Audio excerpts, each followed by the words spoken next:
Hello friends, ഇന്നത്തെ വീഡിയോയിൽ civil procedure കോഡിലെ 26 മുതലുള്ള വകുപ്പുകളാണ് നമ്മൾ നോക്കി വരുന്നത്.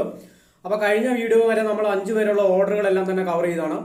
ആ വീഡിയോസ് കാണാനായിട്ട് നിങ്ങൾ ചാനലിലെ പ്ലേലിസ്റ്റിൽ പോയി കഴിഞ്ഞാൽ സിവിൽ പ്രൊസീജിയർ കോഡിന്റെ പ്ലേലിസ്റ്റ് ലഭിക്കുന്നതായിരിക്കും. അവിടെ ക്ലിക്ക് ചെയ്ത് കഴിഞ്ഞാൽ ഇതുവരെ ചെയ്ത എല്ലാ വീഡിയോസും അതിന്റെ ഓർഡറിൽ നിങ്ങൾക്ക് അവിടെ കാണാൻ സാധിക്കുന്നതാണ്. അതുപോലെ തന്നെ ചാനലിന്റെ വെബ്സൈറ്റ് സന്ദർശിക്കാത്ത ആളുണ്ടെങ്കിൽ ചാനലിന്റെ വെബ്സൈറ്റ് സന്ദർശിക്കാനും ശ്രദ്ധിക്കുക.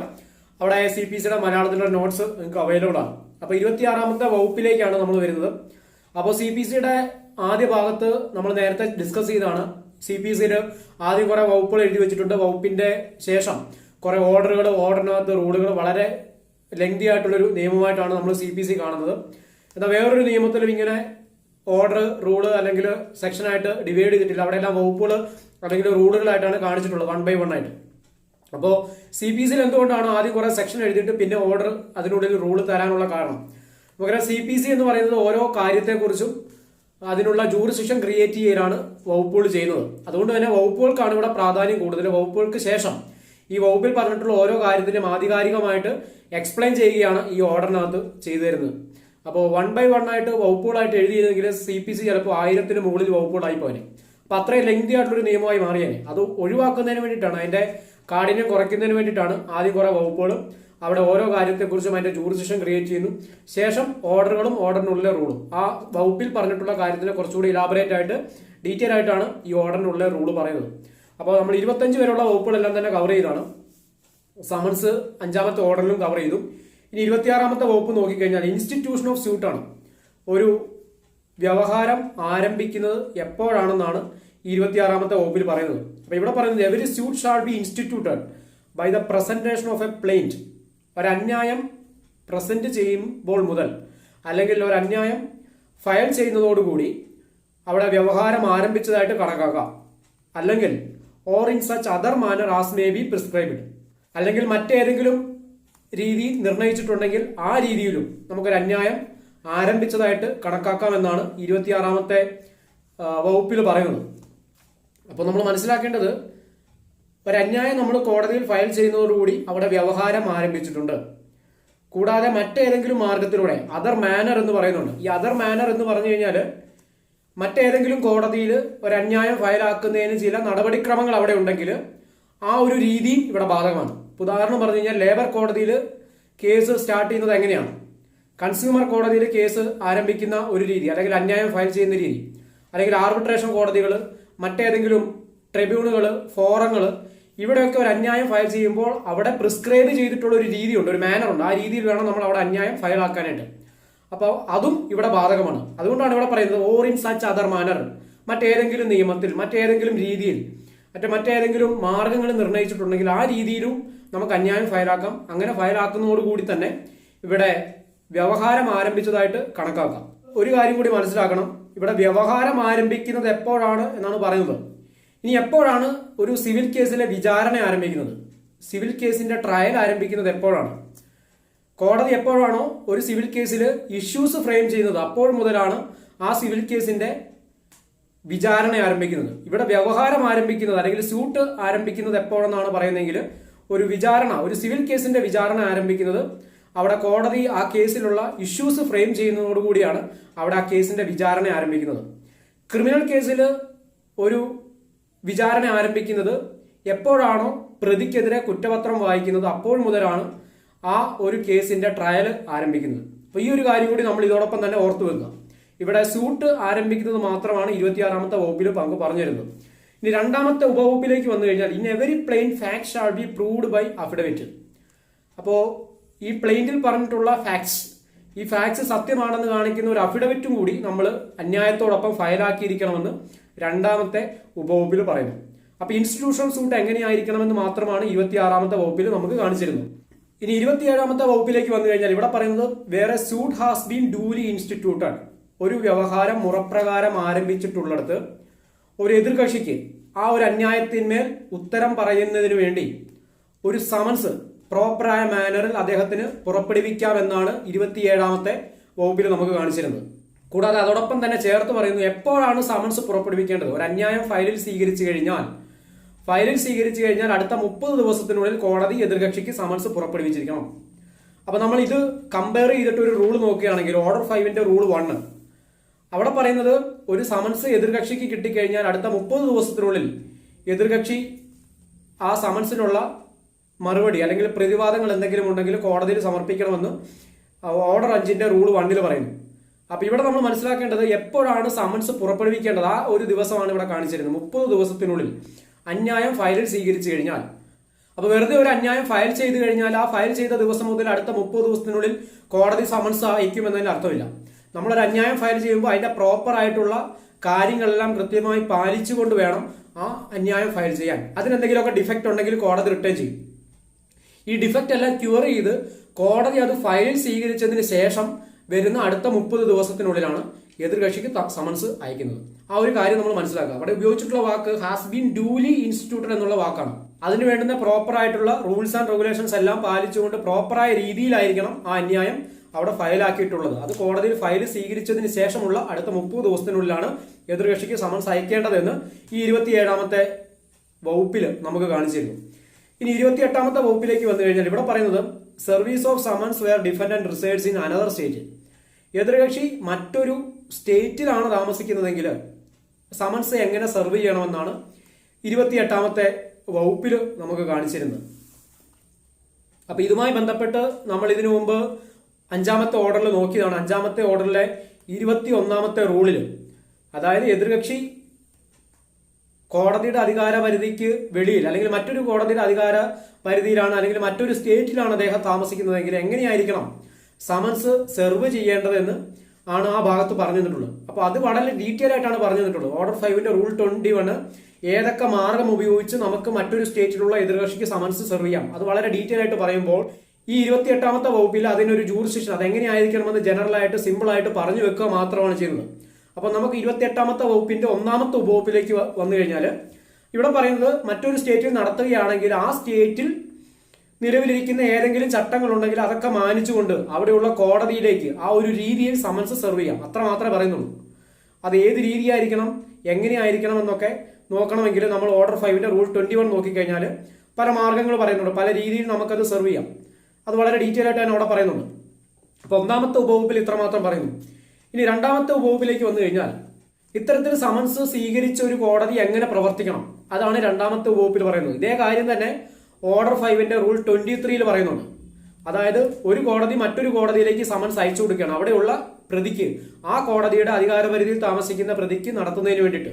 അപ്പൊ ഇത്തരത്തിൽ മറ്റൊരു കോടതിയുടെ സമൻസ് സ്വീകരിച്ച കോടതി എങ്ങനെ പ്രവർത്തിക്കണമെന്നാണ് ഈ 2ാമത്തെ ഉപവകുപ്പിൽ നമുക്ക് കാണിച്ചിരുന്നത്. 28ാമത്തെ വകുപ്പിന്റെ 2ാമത്തെ ഉപവകുപ്പിൽ, അതായത് ഈ സമൻസ് സ്വീകരിച്ച കോടതി ഈ സമൻസ് അയച്ച കോടതി എന്ന പോലെ തന്നെ അതിന്റെ അനന്തര നടപടികളെല്ലാം ആ സമൻസ് നടത്തിപ്പുമായി ബന്ധപ്പെട്ട എല്ലാം തന്നെ സ്വീകരിക്കണം. അതുമായി ബന്ധപ്പെട്ട് എന്താണോ അവിടെ സംഭവിച്ചിട്ടുള്ളത് ആ കാര്യങ്ങൾ പ്രോപ്പറായി റിപ്പോർട്ട് ചെയ്ത് ഒരു റെക്കോർഡാക്കി ഈ സമൻസ് വന്ന കോടതിയിലേക്ക് അത് മടക്കണമെന്നും ഈ 2ാമത്തെ ഉപവകുപ്പിൽ നമുക്ക് പറഞ്ഞു തരുന്നു. ഇനി 3ാമത്തെ ഉപവകുപ്പിലേക്ക് വന്നു കഴിഞ്ഞാൽ ഇവിടെ ഭാഷയുമായി ബന്ധപ്പെട്ട കാര്യമാണ് പറയുന്നത്. അതായത് സമൻസ് അയക്കുന്നത് ഒരു കോടതി, റിസീവ് ചെയ്യുന്ന ഒരു കോടതി, ഈ റിസീവ് ചെയ്ത കോടതി സമൻസ് നടത്തിയതിനു ശേഷം ഇതിന്റെ റിപ്പോർട്ട് ഈ അയച്ച കോടതിയിലേക്ക് മടക്കണം. അപ്പൊ അവിടെ ഉപയോഗിക്കേണ്ട ഭാഷ എങ്ങനെയാണെന്നാണ് ഇവിടെ പറഞ്ഞിരുന്നത്.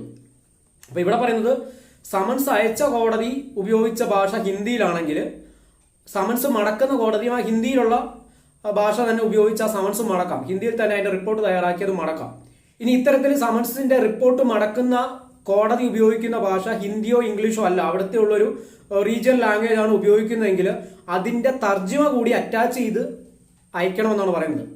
ഇപ്പൊ ഒരു ലോക്കൽ ലാംഗ്വേജ് ഉപയോഗിക്കുന്ന ഏതെങ്കിലും മറ്റൊരു സംസ്ഥാനം അവിടുത്തെ കോടതിയിലേക്ക് ഒരു സമൻസ് വന്നു, പ്രോപ്പറായ രീതിയിൽ ആ സമൻസ് സെർവ് ചെയ്യാൻ ശ്രമിച്ചു അല്ലെങ്കിൽ സെർവ് ചെയ്തു, അതിന്റെ റിപ്പോർട്ട് ഈ സമൻസ് വന്ന കോടതിയിലേക്ക് അയക്കണം. അപ്പോൾ ആ കോടതി ആ സംസ്ഥാനത്ത് ഉപയോഗിക്കുന്ന ഒരു ലോക്കൽ ലാംഗ്വേജ് ഉപയോഗിച്ച് അതിന്റെ റിപ്പോർട്ട് തയ്യാറാക്കിയെങ്കിൽ കൂടി അതിന്റെ ഇംഗ്ലീഷിലോ ഹിന്ദിയിലോ ഉള്ള തർജ്ജിമ കൂടി ആ ഒരു റിപ്പോർട്ടിന് ഒപ്പം തന്നെ അറ്റാച്ച് ചെയ്തിട്ട് അത് അയക്കണമെന്നാണ് ഈ 3ാമത്തെ ഉപവകുപ്പിൽ നമുക്ക് കാണിച്ചിരുന്നത്. 3ാമത്തെ ഉപവകുപ്പിൽ 2 ക്ലോസുകളുണ്ട്, എ ക്ലോസും ബി ക്ലോസും. ആ 2 ക്ലോസുകളിലായിട്ട് പറയുന്നത് ഇതാണ്. ഭാഷയുമായി ബന്ധപ്പെട്ട് ഒരു കൺഫ്യൂഷൻ ഉണ്ടാവാതിരിക്കുന്നതിന് വേണ്ടിയാണ് ഇത് നമുക്ക് പറഞ്ഞു തരുന്നത്.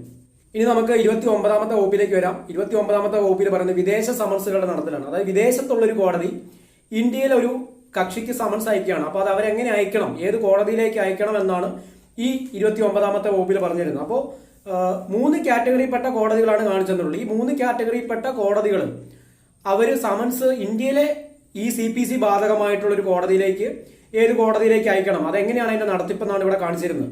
അപ്പൊ ഇതുമായി ബന്ധപ്പെട്ട് നമ്മൾ ഓർഡർ 5 റൂൾ 26 റൂൾ 26A നോക്കിയതാണ്. അപ്പൊ അവിടെ ഇന്ത്യയിൽ ഒരു കോടതി വിദേശത്തുള്ള ഒരു കോടതിയിലേക്ക് സമൻസ് അയക്കുമ്പോൾ അത് എങ്ങോട്ടാണ് അയക്കേണ്ടതെന്ന് പറയുകയാണെങ്കിൽ, ഇവിടെ വിദേശത്തുള്ള ഒരു കോടതി ഇന്ത്യയിലെ ഒരു കോടതിയിലേക്ക് ഏത് കോടതിയിലേക്കാണ് സമൻസ് അയക്കേണ്ടത് എന്നാണ് നമുക്ക് പറഞ്ഞിരുന്നത്. 3 കാറ്റഗറിയിൽപ്പെട്ടുള്ള ഒരു കോടതികളാണ് കാണിക്കുന്നത്. ആദ്യത്തെ കാറ്റഗറി എന്ന് പറഞ്ഞു കഴിഞ്ഞാൽ ഇന്ത്യയിൽ സ്ഥാപിക്കപ്പെട്ടിട്ടുള്ള ഒരു കോടതിയാണ്, പക്ഷെ അവിടെ CPC അവർ ബാധകമല്ലാത്തൊരു കോടതിയാണ്. CPC പ്രകാരം സിവിൽ കേസുകൾ നടത്താത്തതും ഇന്ത്യയിൽ സ്ഥാപിക്കപ്പെട്ടിട്ടുള്ളതുമായ ഒരു കോടതി. ഉദാഹരണം പറഞ്ഞു കഴിഞ്ഞാൽ ജമ്മു കാശ്മീർ, അവിടുത്തെ ഒരു കോടതി പുറപ്പെടുവിക്കുന്ന ഒരു സമൻസ് ആണ് ഇന്ത്യയിലെ മറ്റൊരു സംസ്ഥാനത്തിലേക്ക് എതിർകക്ഷിക്ക് നടത്തുന്നതിന് വേണ്ടി പുറപ്പെടുവിച്ചിട്ടുള്ള സമൻസ് ആണ്. ആ ഒരു കാറ്റഗറിയിൽപ്പെട്ട ഒരു കോടതി. രണ്ടാമത്തെ കാറ്റഗറി എന്ന് പറയുന്നത് ഇന്ത്യക്ക് വെളിയിൽ സ്ഥാപിക്കപ്പെട്ടിട്ടുള്ള ഒരു കോടതിയാണ്. അത് കേന്ദ്ര സർക്കാർ സ്ഥാപിച്ചിട്ടുള്ള ഒരു കോടതിയാണ്, അല്ലെങ്കിൽ കേന്ദ്ര സർക്കാരിന്റെ അധികാര പരിധിയിൽ വരുന്ന ഒരു കോടതിയാണ്. അത്തരത്തിലുള്ള ഒരു കോടതികൾ രണ്ടാമത്തെ കാറ്റഗറി. ഇനി മൂന്നാമത്തെ കാറ്റഗറി പറയുന്നത് ഇന്ത്യക്ക് വെളിയിലുള്ള ഒരു കോടതിയാണ്. അവിടെ ഈ CPCയിലെ ഈ വകുപ്പ് ബാധകമാണെന്ന് കേന്ദ്ര സർക്കാർ ഔദ്യോഗിക വിജ്ഞാപനം വഴി പുറപ്പെടുവിച്ചിട്ടുള്ള കോടതികൾ. അപ്പൊ ഈ 3 കാറ്റഗറിയിൽപ്പെട്ട കോടതികൾ, ഈ കോടതികൾ ഏതെങ്കിലും സമൻസ് ഇന്ത്യയിൽ CPC ബാധകമായിട്ടുള്ള ഏതെങ്കിലും സംസ്ഥാനത്ത് താമസിക്കുന്ന എതിർകക്ഷിക്ക് ഇഷ്യൂ ചെയ്തു കഴിഞ്ഞാൽ അത് ഏത് കോടതിയിലേക്ക് വേണോ അത് പുറപ്പെടുവിക്കാൻ എന്നാണ് ഈ 29ാമത്തെ വകുപ്പിൽ പറയുന്നത്. അപ്പൊ ഇവിടെ പറയുന്നത് ഈ എതിർകക്ഷി താമസിക്കുന്നത് ഏത് കോടതിയുടെ അധികാര പരിധിയിലാണോ ആ കോടതിയിലേക്ക് ഇത് അയക്കാം. ഈ സമൻസ് സ്വീകരിക്കാൻ ഒരു ഏജന്റിനെയോ അല്ലെങ്കിൽ പൊളിറ്റിക്കൽ കമ്മീഷനെയോ ആരെയും തന്നെ നിയമത്തിൽ അപ്പോയിന്റ് ചെയ്തിട്ടില്ല. അപ്പൊ ഏത് കോടതിയുടെ അധികാര പരിധിയിലാണോ എതിർകക്ഷി താമസിക്കുന്നത് അവിടേക്ക് ഈ 3 കാറ്റഗറിയിൽപ്പെട്ട കോടതികൾ ഏതെങ്കിലും സമൻസ് അയക്കുകയാണെങ്കിൽ അങ്ങോട്ടേക്ക് അയക്കാം. ശേഷം ഈ സമൻസ് സ്വീകരിക്കുന്ന കോടതി അത് അയച്ച കോടതി എന്ന പോലെ തന്നെ അതിന്റെ സമൻസിന്റെ ബാക്കി കാര്യങ്ങൾ, അതിന്റെ നടത്തിപ്പുകൾ നടത്തുക എന്നും ഇതേ വകുപ്പിൽ തന്നെ പറഞ്ഞിരുന്നു. അപ്പൊ 29ാമത്തെ വകുപ്പ് അതാണ് ഉദ്ദേശിക്കുന്നത്. അതായത് ഒരു വിദേശ രാജ്യത്തുള്ള കോടതി ഇന്ത്യയിലേക്ക് സമൻസ് സെർവ് ചെയ്യുകയാണെങ്കിൽ അത് എങ്ങനെയായിരിക്കണം, ഏത് കോടതിയിലേക്കാണ് അയക്കേണ്ടതെന്ന് പറയുന്നു. അങ്ങനെ ഒരു സമൻസ് നമ്മൾ വിദേശ രാജ്യത്ത് നിന്ന് ലഭിച്ചു കഴിഞ്ഞാൽ അയച്ച കോടതി എന്ന പോലെ തന്നെ അതിന്റെ അനന്തര നടപടികൾ സ്വീകരിക്കുകയെന്നും 29ാമത്തെ വകുപ്പിൽ നമുക്ക് പറഞ്ഞിരുന്നു. ഇനി 30ാമത്തെ വകുപ്പിലേക്ക് വരാം. 30ാമത്തെ വകുപ്പിൽ പറയുന്ന power to order discovery and the like, കോടതിക്ക് ചില ഉത്തരവുകൾ ഇടാനുള്ള ചില സാഹചര്യങ്ങളെ കുറിച്ചാണ് ഈ ഒരു ഭാഗത്ത് പറഞ്ഞു വരുന്നത്. 3 പ്രധാനപ്പെട്ട കാര്യങ്ങളുമായി ബന്ധപ്പെട്ട് കോടതിക്ക് ഉത്തരവുകൾ ഇടാനുള്ള ഒരു സാഹചര്യം. അപ്പോ ആദ്യത്തെ കാര്യമായിട്ട് നമ്മൾ മനസ്സിലാക്കേണ്ടത് ഡെലിവറിങ് ആൻഡ് ആൻസറിങ് ഓഫ് ഇൻട്രോഗേറ്ററീസ്. ഒരു കേസുമായി ബന്ധപ്പെട്ട് ഏതെങ്കിലും തരത്തിലുള്ള ചോദ്യശേഖരം അല്ലെങ്കിൽ ചോദ്യാവലി ഉണ്ടെങ്കിൽ ആ ചോദ്യങ്ങൾക്ക് ഉത്തരം പറയാനുള്ളൊരു ഉത്തരവാദിത്തം, അത്തരത്തിൽ ആൻസറിങ് ഓഫ് ഇൻട്രോഗേറ്ററീസ്. അപ്പൊ അതുമായി ബന്ധപ്പെട്ട കാര്യങ്ങൾ പറഞ്ഞു തരുന്ന ഓർഡറാണ് ഓർഡർ 11. ഓർഡർ 11 ഡിസ്കവറി ഇൻട്രോഗേറ്ററീസുമായി ബന്ധപ്പെട്ട് വളരെ ഡീറ്റെയിൽ ആയിട്ട് തന്നെ ആ ഓർഡറിൽ പറഞ്ഞു തരുന്നുണ്ട്. ഒരു കേസുമായി ബന്ധപ്പെട്ട് എന്തെങ്കിലും തരത്തിലുള്ള ചോദ്യങ്ങളുണ്ട് അല്ലെങ്കിൽ അതുമായി ബന്ധപ്പെട്ട് സംശയങ്ങൾ എന്തെങ്കിലും ഉണ്ടെങ്കിൽ അത് പറയാൻ നിയോഗിക്കപ്പെട്ട ചില അതോറിറ്റീസ് അല്ലെങ്കിൽ ആ കേസുമായി കണക്റ്റഡ് ആയിട്ടുള്ള ചില ആളുകൾ അവര് ആ ഒരു ചോദ്യങ്ങൾക്ക് ഉത്തരം പറയാൻ ബാധ്യതപ്പെട്ടിട്ടുണ്ട്. അപ്പൊ അങ്ങനെ അത്തരത്തിലുള്ള കേസുമായി ബന്ധപ്പെട്ടിട്ടുള്ള ചോദ്യങ്ങൾക്ക് ഉത്തരം പറയുന്നതിന് വേണ്ടിയിട്ട് കോടതിക്ക് ഉത്തരവിടാം. ഇന്ന ആളുകൾ, ഇതിന് ഉത്തരവാദിത്തപ്പെട്ട ആളുകൾ ആ കേസുമായി ബന്ധപ്പെട്ടിട്ടുള്ള കാര്യങ്ങൾക്ക് ഉത്തരം പറയുക. അപ്പൊ ഡിസ്കവറി ആൻഡ് ഇൻട്രോഗേറ്ററീസ് ഓർഡർ 11 വളരെ ഡീറ്റെയിൽ ആയിട്ട് തന്നെ പറയുന്നുണ്ട്. അപ്പോൾ ഈ 30ാമത്തെ വകുപ്പ് ഓർഡർ 11 കണക്റ്റഡ് ആണ്. ഇവിടെ ഒരു ജൂറിസ്ഡിക്ഷൻ കൊടുത്തു വെക്കുന്നത് മാത്രമേ ഉള്ളൂ. വളരെ ഡീറ്റെയിൽ ആയിട്ട് നമുക്ക് പറഞ്ഞു തരുന്ന ഓർഡർ 11 ആണ്.